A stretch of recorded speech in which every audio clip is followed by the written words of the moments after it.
whether it's I left my desk job to go have more fun and invest in a franchise, or whether it's I'm growing a big portfolio. I've got 100 of these things. Like Yeah. making it easier to be effective to the end consumer is what I'm really excited about. Hey, everybody, and welcome back to another episode of Behind the Franchise. As always, I'm your host, Paul Ehlinger, and I'm excited here today. We've got a new friend of mine, I would say. I think we're becoming friends, James. James Luy from the Franchise Department and also from Bin Blasters with us. Thanks for being on, James. Yeah, appreciate you having me, Paul. I'm glad to hear we're becoming friends. You've been friends with my partner and my business partner, my team for so long. Yeah. I'm happy we're here, and thanks for having me on. Absolutely. No, I appreciate it. Maybe get us started. Who the heck are you? How'd you get to where you are today? For the folks that don't know you, haven't had a bourbon with you at Hotel Covington. Sure. Well, yeah, there you go. So, as you said, my name is James Luy. I'm partner and co-founder of the Franchise Department, also partner at Bin Blasters Franchising. I'm officed here in Cleveland, Ohio. Spent a lot of my life in Cincinnati down by you. My wife, Erin, is from up here. So I was pulled up to the Cleveland area 6.5 years ago now. Got started in the franchise. Bengals fan, Browns fan? Neither, luckily. Thank No God. offense to either of those teams. I'm originally from Wisconsin, Paul. So the Packers. Well, usually I've got a Packers you can't see it's on this wall. The Packers and the Brewers are up on my wall. So the struggle now is we have two little boys. So it's trying to see, are they going to be Packers and Brewers fans, or will my brother-in-laws corrupt them into Browns and Guardians fans? That's to be determined. Yeah. Let it play out. Exactly. But anyways, that's who I am. It's where I am. I got started in franchising just over a decade ago. Small company out of Cincinnati, Ohio, where I met my now business partner, Chris Mybers. And before then, I was in private wealth management, and like most people, kind of fell backwards into franchising and fell in love with it and stuck with it ever since. Yeah, no, a familiar journey, I think, for a lot of folks within franchising. Would love to. I think the franchise department's really interesting. I kind of love it. I love the 0 to 1 nature of it. I think you guys are a little more comprehensive in how you guys work with clients. I think I would call them more partners than clients, I think, when you guys kind of start working with them via the franchise department. And so I want to start talking down that. Maybe, you guys see so many brands. What are the early signs that a brand is going to make for a successful franchise? Yeah, it's a great question. I appreciate the note and the praise on the company. It is I'll kind of start with, how we think about franchising probably is what differs us the most. Chris and I, unlike a lot of people, we don't, you talk to people who are franchise developers. What's the first thing they do? They award franchise units. That's what they're good at. They're great at sales. Yeah. That's not where Chris and I came from, where we started from in this business. So, my first gig, Chris's first gig was CFO of a franchise development company and a franchise, a growing franchise brand. Mine was on the real estate and construction side of the equation. That's interesting. It's so different than what a lot of people end up doing. I was working with franchisees in an emerging system that was growing incredibly fast. And, I got to spend a lot of time with, new business owners navigating the waters of this growing business that we were all trying to figure out at the same time. Yeah, everybody's building the plane as you're flying, right? 100%. And trust me, it was a great business. We had a lot of fun. We learned a ton. But I would say we look at things a little bit differently because specifically of that experience. I have a wonderful franchise development team now, led by somebody who is a career franchise developer. Matt Fox, who leads our development team. That's where he comes from. That's what he's great at. He has a team that does an incredible job helping award franchises. But, what Chris and I look for in new businesses is we look at really what is that long-term growth plan and what is the intention? I mean, we talk about this a lot. There's a lot of really good concepts. There's some great business models that have obvious, hey, like that. You look at a business, say that has potential. There's a there. There's a there. Whether it's there's white space in the market, there is a unique competitive advantage. There is, the fad is hitting right now. So that those businesses. What's a good example? The cold plunge and sauna space. Sure. Yeah. I love the cold plunge and sauna space, but that is hitting its stride right now. It's obvious. You put that in front of the right people. There's appetite to grow it. That's not always the case with every business. And, Yep. for that reason, we don't just look at, okay, how can we move this thing in 18 months to 3 years? Yeah, sure. What is that growth phase going to look like? So we'd always take a step deeper into the conversation, and Yep. we understand, okay, what is the long-term impact of this? And how is this going to benefit not only the franchisor, but everybody involved over a minimum 10-year period? So, Yeah. when you ask what do we look for and kind of what do we think about, it's different, obviously, for every partner that we look at. But obviously, it is the long-term potential for the concept. It Yeah. is, hey, what can it generate revenue? Is it consistent, and is it something that's going to have value over time? So, Yeah. you know, Yeah. that's what I'm When looking for. It can come to a lot of different equations and facets, and there's different things that jump out that prove that in different ways. But I'm lucky to have a CFO partner who we start with the numbers, and yeah. we look Yeah. at how can this thing grow, where is it today, and does it have the legs to make it on a longer run? Yeah. How often? So I think so. My background is venture capital, so an aspect Yeah, of wealth management. And I think one of the things we always tried to gauge for, which is really difficult to do, but I think the most meaningful thing is founder and C-suite acumen and appetite for growth, right? Because I think everybody says they want to grow, and then yeah, once you start growing, it becomes a different game really quickly. yeah, How much are you guys leaning into that? Because I agree, there's the numbers. Does it make sense yeah. unit economically? Is the market big enough to support XYZ units in the market? But how much are you guys balancing that with, hey, can this team go the distance? Can they either Yeah. build out and hire effectively, or can they level themselves up? Because it's a different game when you have 10 units versus 1,000 units, right? Mm-hmm. Well, 100%. So obviously the people are just as important as the profitability. Yeah. And, we bring the process, Paul. So like the process is not, you talk about people, process, profitability is the three Yeah. P's. We bring the process. I'm confident in the process we bring for development and for growth. If the profitability is there, that box is checked. The people has to be checked as well. Yeah. And, for us, and this, I think everybody in the franchise space knows this. There Yeah. are different, and your venture capital background will tell you this as well. There's different goals that every founder has. Mm-hmm. And the one thing that we always make sure we talk about early on, whether it's somebody we invest in and partner with truly from a true sense of, Yeah. like bin blasters, for example, Yep. whether we partner with them or they're just a client, if you will, Yeah. on the roster that we work for, it is always, hey, what is that plan? What do you Mm-hmm. want to get out of this? We have partners right now that they intend to move on in 2 to 3 years. That's Yeah. their goal. Yeah. And they've positioned correctly to achieve that goal. Whether that's they love this business, but they're getting tired of it. They don't want to be there long term. Sure. For us, as long as we flush that out ahead of time and we No understand surprises, right? we understand what they want. I mean, because then we can then look at them and say, hey, do your goals align? Do your intentions align with your goals? Yeah. And can you execute? I guess examples are the best way to tell this story. We're partnered with Bin Blasters. It's one of our cornerstone concepts. Chris and I are truly partners in that business. When we met them, just over 2 years ago, Casey, the founder, he built this beautiful business. Yeah. And this amazing, I mean, the brand awareness on it's outstanding. There's really nobody who's been able to match what he's been able to achieve with this garbage can cleaning, this super niche garbage can cleaning business that is reaching not only all corners of the U.S., but the world. We get, the last 12 months, we've had 2,000 organic inquiries on this business. Yeah, that's and crazy. That's not just in the U.S., that's across we've not spent $1 on that, right? Which says a lot for the business model. But as a founder, the first thing he told us was, I started this thing franchising, not because I wanted to, but because somebody else told me to. Someone said, you've got to do this. And overnight, they had 10 franchises awarded. And 6 months later, he looked in the mirror and said, oh my gosh, I don't want this. This is not what I want. Now, he was the reason that we truly partnered with him and the team there, Steve and Caden and the other partners. They had the wherewithal to say that they don't want, they can't handle it. Yeah, if you can self-acknowledge it, you can solve for it, right? Yeah, well, that's the thing is like for us, it's that type of self-awareness that says, I'm not going to just grow this thing because I think I can and I can make money on it.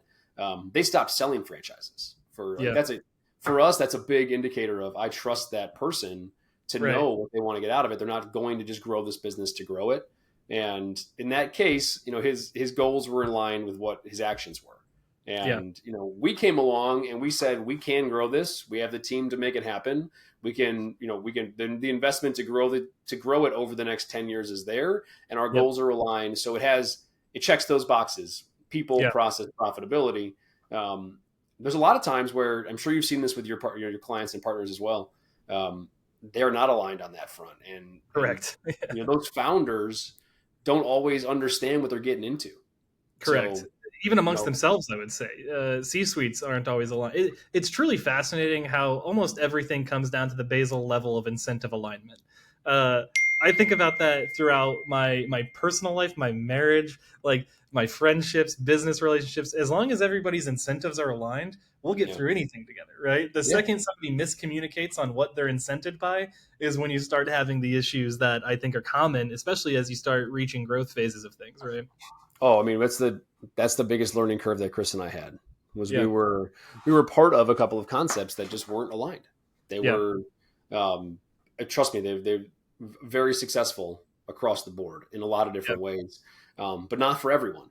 Not everyone in the relationship got out of it what they wanted, and that led to really limited potential for success. Hmm. So the first thing we do. Anybody that's listening to this, like, this is again a huge ethos behind why we do it this way. We always spend the first month, 45 days with a new potential partner or a client, really laying out the 10-year pathway. And Yeah, I that love that. that is like, we spend a lot of time on, do you actually want a franchise? Yeah. Somebody told you the Here's franchise. what it is on paper. Yeah, Yeah, here's you what it think it's really cool. is. Yep. We had a great meeting when we were together 2 weeks ago in Cincinnati with a brand that wants to Yeah, grow. And it's always fun for Chris and I to see that recognition on the founder's face of, holy cow, this is what we're getting into. yeah, There's three partners on one side of the table and Chris and I on the other, yeah. and we're walking them through the model. And it's like, okay, so we're going to need minimum 300, 400 grand to float this thing for the next couple of years as we grow. And wait, what do you mean we can't touch that franchise fee that just came in, because it's a liability on our books? Like, Right.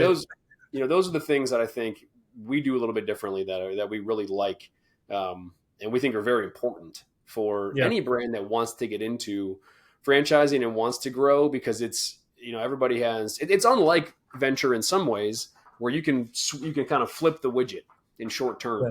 term. These are big cruisers that take a long time to change Operational direction. excellence has to be achieved, right? Yeah, To gain any level of scale with it. yeah, Yeah. and it always takes longer. So trust me, we spend a lot of time just understanding, does the founder actually want this? Yeah. And if they don't, then we do our best to make sure that we don't push them in a direction that says, Yeah, because you "Hey, don't want to get them franchising." down a path that doesn't work for them because it's just not going to work for you in the long run too, right? Like it's the alignment piece. Yeah, I'm curious. So I think Ben Blasters is a good example, right? You guys, you guys are looking at hundreds of opportunities. You guys see a ton of emerging brands constantly. Um, what sets it over the bar for you guys to truly want to partner, right? Because I think you kind of outlined the three facets. I think anybody would say those are the three facets they're looking for when they're making a deal or making an investment. But yeah. like you and Chris sit down over a bourbon or something, what's the final call that's like, yes, this is a brand we want to do this with? Like, how do you guys get there? Yeah, I mean, so much of it is that people. We Yeah, spend a lot of time. If we're going to work with somebody, we have to like them. It yeah, just is, it's a my marriage. it is a marriage. Like, if we're going to do that, we have to align with the people that we're signing up to work with, or candidly have opportunity to go, put other people in place. Yeah, But that's a big part of it. But it's a lot of it has to do with the model itself and the white hmm, space it provides. I think Chris and I, we got into this. We came through. We really were part of the boutique fitness boom. We yeah, were we saw a lot of that happen. It was very brick and mortar based, yep, long term liabilities on leases, long timelines to open, heavy investments. yeah, All things that for younger emerging concepts, they just take longer yeah, to make sure that they succeed. So in our careers, we've kind of shifted away from some of that. sure, Not completely, obviously. We have some amazing clients and brands that are tenured and that are on good long term growth paths that we know can work very well on yeah, that side of the equation. But as we look at new brands today, it is how simple is your business model? yep, How are you deriving your revenue? We've fallen into, in a lot of ways, the valuation side of these companies as well, and in some cases the resale side. So we're yeah, very in tune with the market. And when I look at a business and say, okay, is it a good investment? Would I put my own money into it? Mm-hmm. We look at it like, I'm in Cleveland, Chris is in Cincinnati. It's a big question of, do I want to spend what limited time I have on a new business? And if I'm going to spend it on this business, is it one that I believe in? Yeah. And, it takes some time to get through that, but that's a big check mark for us. Is Yeah. it simple? Would I want to work it myself? Yeah. Would I sell it to my best friend or my brother-in-law or my brother? And, is there a pathway for great valuation at the end, which typically comes from, in our case recently, the recurring revenue side of the equation. I mean, Yeah. everyone's looking for that, but way better multiple, right? And I'm curious, this is a very in the weeds question, but I think it's useful to folks. Like when you guys are sitting there and thinking through, like, hey, does this make sense at the valuation endpoint? Are you guys using revenue multiples? Are you guys using market comps? Are you guys using? I mean, Chris is the CFO, so he's using discounted cash flow models. Like, oh yeah, what are you guys typically leaning into when you're making those decisions? If the investment's worth it? it totally depends on what kind of business model it is. I mean, Chris as right now has a couple of partners that are out to LOI with investment opportunities. So we're seeing current models that are going up for sale. Yeah. So we're lucky enough we get to use some real time examples as we're looking at Yeah, some that's of these. awesome. We can actually help people understand. Hey, that one's looking at a 3-time multiple on EBITDA, and that one's looking at a 15-time multiple on EBITDA. Yeah. Why is that? What's different here? What's the difference? So yes, we're using a lot of different examples, always based on industry and kind of what's out there. It's all, there's been so many great transactions over the last decade. There's a lot of things. Private equity has gotten really active that there actually is useful comps to go out there and benchmark yourself against, I think. 100%. I think the hardest thing that people don't account for more often than not is like, what is the true EBITDA of a franchisor? Yeah. It can be a difficult figure to understand. Yeah. So, for us, that multiple number is one thing, right? You can lean on market comps. What we're really doing though with somebody is we're sitting them down, we're understanding average unit level volume and growth that leads towards franchisor EBITDA, which is really what we're selling on. That's where the true valuation comes from is, how much is the franchisor actually bringing home after they deal with their own corporate payroll? They have to deal with their own expenses, discovery days, lead generation. So that, for anybody who's thinking about that, it's obviously a conversation around what market you're in, how your business is structured, how we're looking at the payroll model for your franchisor, what your growth sequence is going to look like. I mean, it's all very important. And, obviously at the end of the day it's how well can you how well can you validate what you're doing in your corporate locations today through your franchise locations. If you're doing 600,000 top line a year in your corporate locations, those are netting 23% to the bottom line. Can you replicate that across all your franchise locations over the next? All of a sudden, 12% once it's a franchise location, right? Well, and that's where I think a lot of people say, I'm doing this right now. And like, I believe in this concept. My franchisees can replicate it. In some cases, yes, absolutely. In some cases, there will be some deficiency to that, which once the PEs and the VCs kind of crawl up under your skirt and do the due diligence, like that, those are the numbers that matter. Those are the numbers that really matter. So, I was building off of that because I think, again, my background's all venture and tech. And so when I'm thinking about things, I usually use that lens.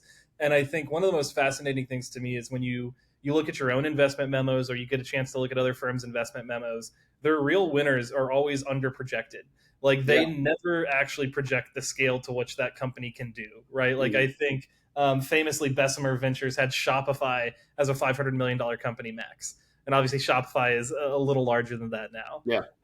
Do you see similar trends playing out in franchising where it's like you guys are obviously pretty sophisticated at how you're determining the potential success of a company?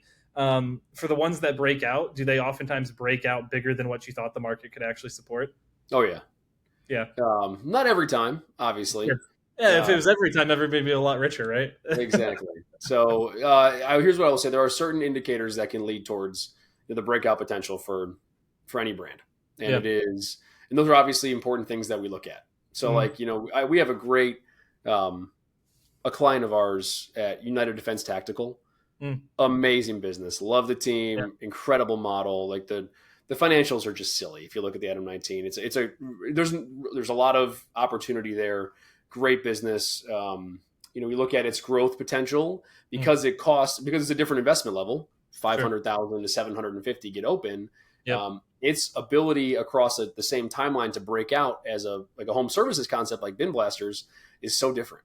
So Yeah. it is like, we've awarded 20 bin blasters locations in 2025. It's a big growth year for bin blasters. Yeah. That's Um, awesome. we never expected it to be quite that way, based on some of the transition that we're making. We made some heavy changes to the Yeah. business. Now those 20 locations are open in 4 months, so Yeah. that's how long it takes. They Yeah. open fast, and they're moving towards profitability fast because of the model itself, and we Yeah. own the production line and all the things that help grow quickly. A brick and mortar style business takes a little bit longer, so Okay.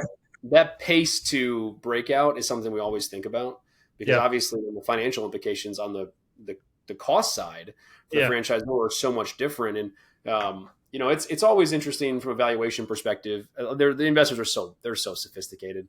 They know what Sure. they're looking at. They're looking at future AUVs, 10-year agreements, all the things that really matter. But it is, pace to that breakout is really interesting, because it's a dance on. I can get there faster with Yeah. certain concepts, but I may not reach the same level of profitability in AUV. I can get there slower with other concepts, but they may lap one day Yeah. where that AUV is. So the valuation is going to differ. If I came to you as a VC today with a company that's growing really fast at bin blasters, but the AUVs are at a certain point, you look at it and you may give me a lower valuation than you do from a brick and mortar concept that Yeah. has great AUVs and has long term potential. So Yeah. it's so situational, obviously, and it really is about hitting that. It's about hitting the sweet spot. If you're on the valuation side of things, that's all you're thinking about. It's Yeah. about timing in a lot of cases for when you take it to market, and how people will That value matters. Yeah, it. Mm-hmm. no, absolutely. And I'm curious, diving into bin blasters a little bit. I think the thing that always I love about home services and concepts like that, recurring, right? Yeah, But the potential for virality index, right? Where it's like, man, why is my neighbor have this happening, right? yeah. And that can happen at scale exceedingly fast. Mm-hmm. Is that something that excites you? Slash, how or what tactics have you guys tried to leverage to induce that virality? Because I think those are those breakout successes, right? If I know that I can get a single client in a neighborhood and then have 70% saturation in 2 months, like I can go sell that. You know what I'm saying? Like, Yeah. I don't know crap about bin blasting, but I could go sell that, right? That's what gets us, but all of our partners excited. And Yeah. that's what it is. I mean, you've seen our equipment, you know what it looks like. I mean, Yeah. it's a big squirt gun is really what it is, right? It's a 5,600 pound, 14-foot trailer that sprays water out at 3,500 psi and 200 degrees. It's Yeah, loud, the it's fun, stats. it's There you go. We're cool, locked in. Yeah. it's awesome. Like it's like Cool. Yeah. oh, you work a desk job, like I could be outside, spraying a giant squirt gun, having a lot of fun. Yeah. And this business model, obviously, I think one of the big differentiators, this is obviously what you guys at Flamel do so well, is like from the customer acquisition perspective, Sure. in very few cases can you go direct to problem with solution. Yeah. So like, what do we do at Bin Blasters? We clean dirty garbage bins, right? Yep. I get to go directly to that problem. Yeah. With my solution, present the solution, solve the problem, and do it for a very nominal fee. We're $30 a month for monthly cleanings. We're $45 per quarter. That's where we are across the country right now. So that there is very little friction to conversion. Yeah. So all of our partners really know is they have to get out there. So you get out there in the market, and you're able to go. Let's say you've got 10 stops in your community today. That's going to take you, just under an hour, 5 minutes to stop. The math is pretty clear on that. Okay, now you got 2 more hours. Go knock on doors. Go drive around the neighborhood. Clean some bins for free. The conversion cycle is very simple, and it's something everybody needs. Again, that's a huge part of it as well. Is there's a lot of open market right now. A lot of people who are doing this. They've got the little guy in my neighborhood with a bike and a trailer and a power washer, right? That he could do this service. He cannot provide it in the same form that we can, which, obviously a big part of how we convert is we get people who see us cleaning bins, they scan the QR code, they sign up, or they sign up on the spot. And that makes the business very easy to grow. Yeah. How long until there's child side toys of bin blaster trucks? Because we already have them, Paul. That I was gonna say that is a sticky handoff right there to get the We kids already love have them. watching it. You know. You know what? You know what I got? Everybody always gets their own little personal garbage can. And so we have our own little garbage cans, but all those things are, we also do some. Again, we're very privileged with our partners there. Yeah. We own the production facility. Everything's out of St. George, Utah. Every piece of equipment that comes into our ecosystem is checked by one of the partners and built by one of the partners of the company. So there's a lot of value to that. I'm not leaning on a third party. Yeah. But at the same time, equipment aside, we're building mini trucks, those Japanese little white trucks that you can get for $3,000. We Heck build yeah. those for marketing tools. Yeah. Casey's developed little remote control cars. I mean, it's such a fun business, right? Yeah. Like if you're going to get into something that is, there's this joke about like you got into franchising for freedom and all of a sudden you're handcuffed by Sure. this incredibly difficult business. If you're going to get into something, you're getting into something fun. Might as well enjoy it. Yeah, you might as well enjoy it. So yeah, that ability to scale, and I always put it as like it's a business that I go direct to problem. I don't have to, we do a great job on social media. You've seen it, you know how it works. I mean, like we target incredibly well. It's very sticky. When someone sees it, they resonate with it. It's got a great conversion, but there's nothing like being able to drive up to the stinky bin, clean it, and then sell the consumer. Yeah, and it's just done. That's it. Yeah. Yeah. How much I feel like one of my favorite aspects of business is like finding the weird synergistic partnerships or things that work. And all I can think of is like, what makes my trash can dirtiest? And I'm like, how do you guys get on the back of like the local Chinese menu or something, right? I go throw out my curry and all of a sudden there's curry all over and it smells, right? Or like the local pet store because I've put dog poop in my bin or something. Like, the partnerships are endless. I mean, here's what I'll tell you. It's like we actually thrive off of other home service concepts. Yeah, so, makes sense. And we work with all the HVAC guys, the roofers, the window cleaners, the lawn care, the mosquito repellents, those partners locally for us. It's the perfect marriage. Yeah. And realtors as well. Realtors my best friend because they don't want to sell a house with a stinky garbage can. So we're partnered in a lot of cases. We're offering something that nobody wants to do, has the equipment to do, and we can offer it at a very affordable rate. So partnerships are, they're a home run. We haven't gotten on the back of the homeowner associations. Oh yeah. Yeah. I was gonna say that makes sense. Like, hey, our standard is up to here and it's just a part of the payment. You know what I mean? We had a partner come on in Mississippi recently. Yeah. And all they talk about was, they've got these 800 community homes that you have to have your bin inside and you have to maintain it yourself. Yeah. And a lot of them can't do it. And they're not allowed to do bleach in their driveway with a hose. Like that's against the rules. Yeah. So that if we can infiltrate those communities, work with HOA presidents, it's the easiest way to get it done. We have some contracts that we are all of a sudden built into that that's HOA fee. And again, that's a huge benefit. But those communities they're ripe for us. We do a great job. The thing about it too is we don't use any chemicals ever. Yeah. So, again, 3,500 PSI and 200 degrees, we melt everything out of there. Yeah. We don't dump on the street. We don't pollute the area. We don't leave it dirty and smelly. So I think from a business model perspective, Bin Blasters was a match made in heaven because, we partnered with these guys in Casey, Steve, and Caden that really pioneered an entire industry. Like there's not a lot of household names out there that clean garbage cans.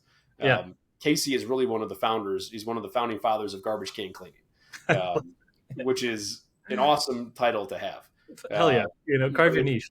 Exactly. So it was a match made in heaven because the partners were great.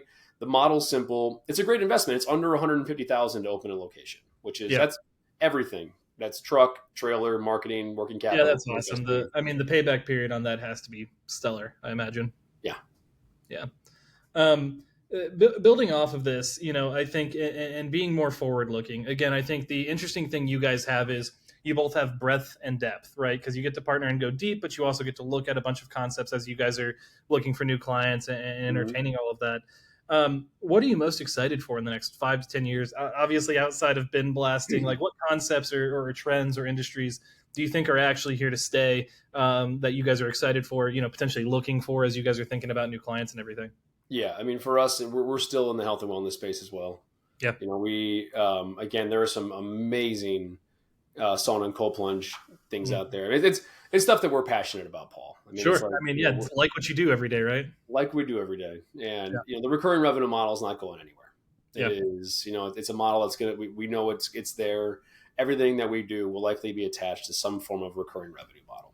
Yeah. And so as we look ahead, obviously, we're excited to be agents for people who want to get into it. It doesn't matter what they do. Somebody introduced me to a pizza business locally today. Love it. And like, I've never worked in pizza, but what we'll do is we'll help that brand understand what they're getting into via franchising. So what Yeah. I'm excited about for the franchise space as a whole is the change that's coming in. Like there's been a lot of this hyper growth sale. That's been a lot Mhm. of that recently, which is, what I'm finding is that there's a lot more partners who are the partners that we're finding, businesses that are Yeah. seeing the long-term benefits of opening and growing and holding franchise systems for a long time. Yeah. So for Chris and I, we're looking, not just 5 years out, but 10, 15, 20 years. Yeah. And we're at a point where we can invest in these companies and help them grow long term. And if there's maturation points and sale points along the way, it's great. But we're excited about obviously the home service space, which we love. We're getting into. We'll keep expanding on. Yeah. And obviously we're going to stick with some of these brick and mortar concepts that we believe in. Again, I'm a regular sauna and cold plunge user. Love Yeah. that business model. Know where that's going. Self defense and protection is something we care a lot about. Our partner at UDT is growing that incredibly well. I think Mhm. there is a lot of community impact that comes with that business, as well as profitability Yeah. that comes from it as well. So for us, it's just we're lucky in how we got into the business. We get to obviously do what we like and work on companies, concepts that we love working with and Yeah. for, and we're nimble enough where we get to make decisions on.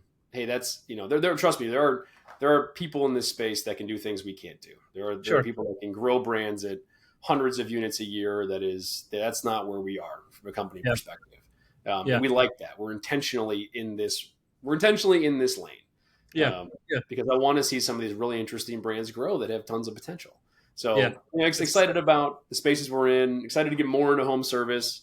But obviously, I love what we're talking about on a frequent basis because it's that it doesn't matter what company you're in, whether we're yeah. at BIM Blasters, UDT, health and wellness, like the ability to continue improving the process from franchise owner location to end consumer. It's always been a struggle.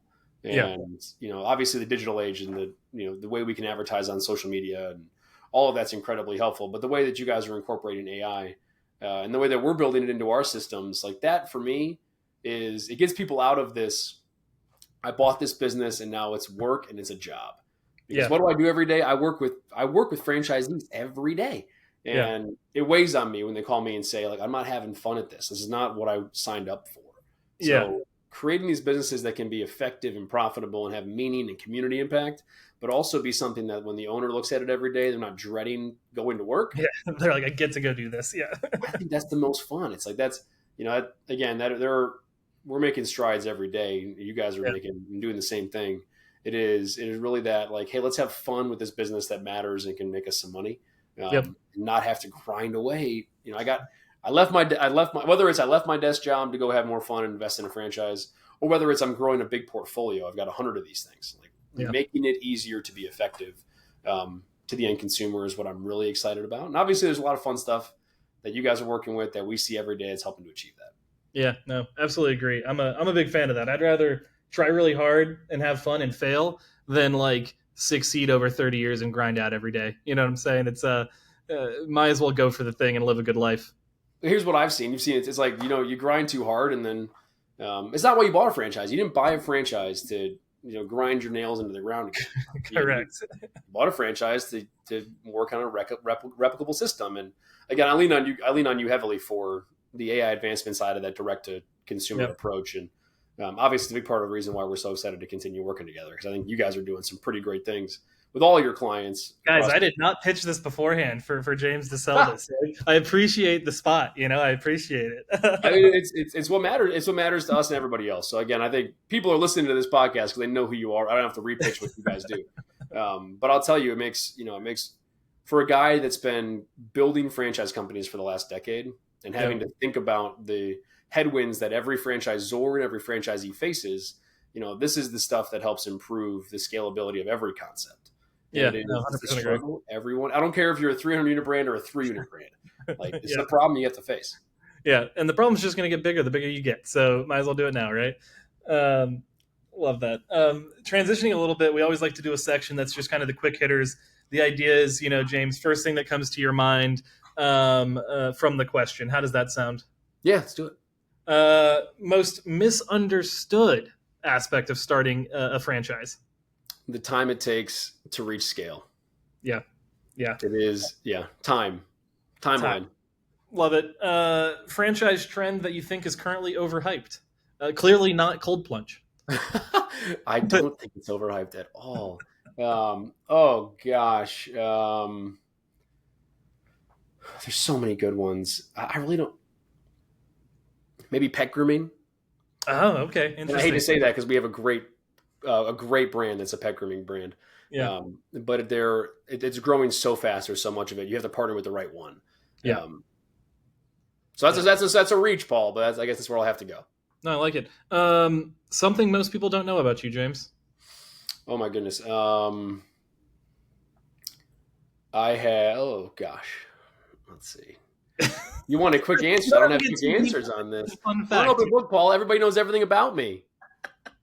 I've got two boys under 2 and a third on the way. We'll have 3 under 3. They don't know that. People don't know that. There you go. So what they don't know is you just don't sleep and you're tired always. Well, I think people probably know that, but hopefully I don't put that on too much. And then something I always like to ask. I think it's an unexpected question. I realized I didn't even tell it to you ahead of time. Thing you've recently changed your mind on. Like a decision you've made that you're like, oh, man, no, I was wrong about that, or like an idea you had about the industry. What's something you've changed your mind on? Financing structure. Interesting. I'm going to give you 30 seconds. Go deeper. Yeah, a lot of it is the way my entire career has been based on SBA lending. I mean, that has been cornerstone for how we've grown businesses. And, sure. Yeah, makes sense. Always thought about leverage that sort of funding structure. And over the last 6 months, we've been forced to, like a lot of other franchisors and franchisees, forced to look in other directions. I mean, the rules have just changed again. Yeah. And there are a lot of other great ways to leverage an investment that I think franchisees have to consider. And they may not be as straightforward or seem as simple as SBA. And I'll be candid, a lot of franchisors are afraid to offer them because there's a structure in place for SBA lending. But there are just better ways to use your money for an investment. And it is... Yeah.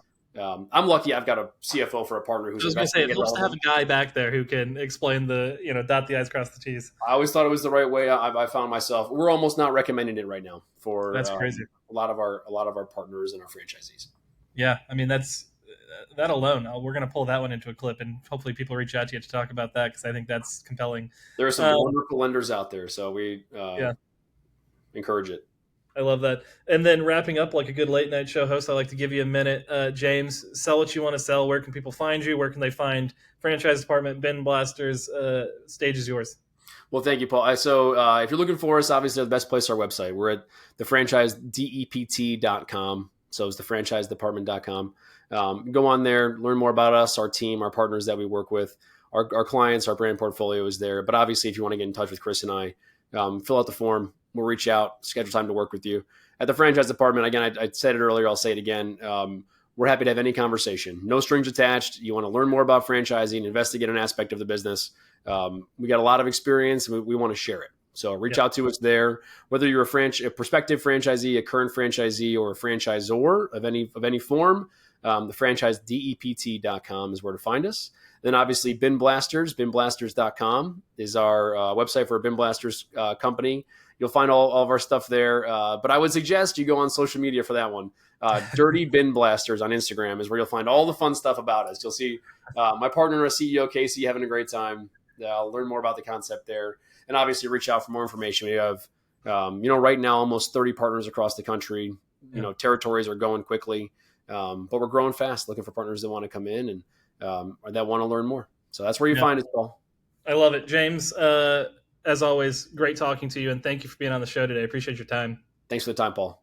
Absolutely. And everybody else, I hope you enjoyed it as much as I did. I think a lot of good points in there. I love the conversation and just the logistics evaluation. I think that's super meaningful. Love the last minute call out on financing there. I think that's worth reaching out to you, anybody here. Talk to James about that. And then just talking through growth and how founders work. I think, as with everything, people matter. So I think appreciate you diving into that. I think that was a really great conversation. And everybody else, hope you enjoyed it as much as I did. And thank you for listening to another episode of Behind the Franchise. And we hope to have you on to the next one. We'll talk to y'all later.